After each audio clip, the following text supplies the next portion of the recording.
Hi, let's talk about poverty reduction and the diasporas now.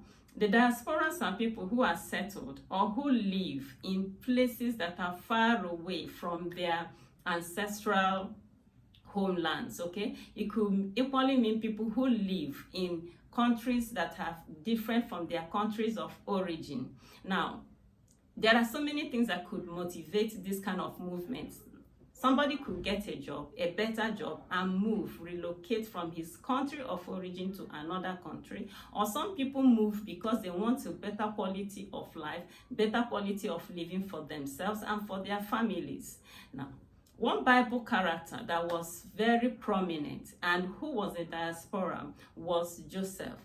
Joseph lived in Egypt, far away from Canaan, where his father and his siblings lived, right? Now, because he lived in a better economy, he was better economically empowered. And what did he do? So he took care of everybody in his family. He took care of his father, he took care of his brothers, their wives, his nephews, and his nieces. Everybody, he took care of everybody. Now, it's important to point out that the stories that are written in the Bible are not mere stories. Some of them are patterns, some of them are examples, some of them are instructions of what we should do. Okay, so I think it's a pointer that to us that because Joseph had the economic empowerment, he lived in a better economy, and he was able to take care of his family. It's telling us also that in this time, because right now it is said that millions and millions of people are in abject poverty in Nigeria, okay? It's so unfortunate. We have a country that is so blessed with, human and natural resources, but right now so many people are on their knees economically. There are some people who cannot even afford to eat one meal in a day. So what does that tell us? If you are a diaspora, there is a message for you that Joseph left for you. Joseph took care of everybody in his family because he was economically empowered, and the people in his family were in famine. Okay, so it tells me that you are expected to help out.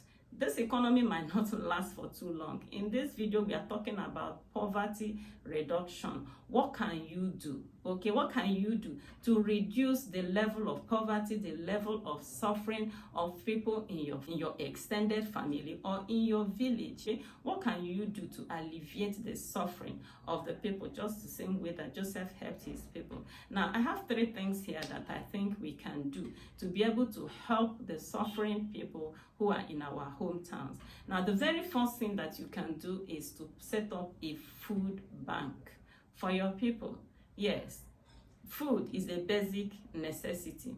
In fact, it's the most important basic necessity. Of course, we have basic necessity of food, clothing, and shelter. But right now, food is major. Food is huge. There are people who are literally starving to death because that food is, it is said that man is a food dependent being. When man doesn't eat, he dies. And so many people are dying because they're not eating well. And how can you help? So we say you can set up a food bank. And what does this mean? It's just to set up food, a place where people can come and collect food, just the same way people go to the bank and collect money. You can set up a food bank.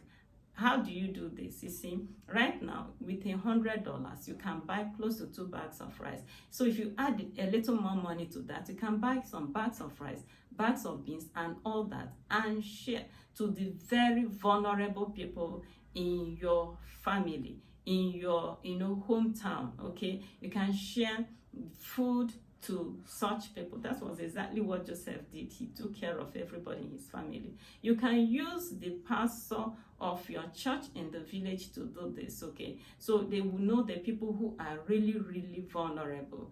You can equally use any of your cousins or your relations, anybody you can trust in the village. With $100, you can do so much for the really vulnerable people in your hometown. Okay, now the next thing you can do outside the food bank is to look for somebody you can help pay their school fees. I know how it is for young people who are in, school and their parents are not being paid. Of course, a lot of the people who are working back here in Nigeria, a lot of these people are not paying them salaries, okay? So young people like that who are in school, even $50 can do a lot for such children. $100 can do a lot for them. I was in a church some time ago when one young girl gave a beautiful testimony. She said she gained admission to go to the university. Her family didn't have money to send her, but then one woman in her village who lives in US reached out and helped to pay the fee. Okay, so you can imagine how that woman will feel to know that, she had helped in training somebody in the university. It's a big thing. Okay, so you can equally look out for one person or the other, people in your community who have gained admission and the parents are suffering to train them in school. You can lend a helping hand. That will go a long way in reducing the poverty level in our villages. Okay, now the third thing you can do is to help to set up businesses for some people. When I talk about setting up business, you would think that so much money is involved. Okay, no.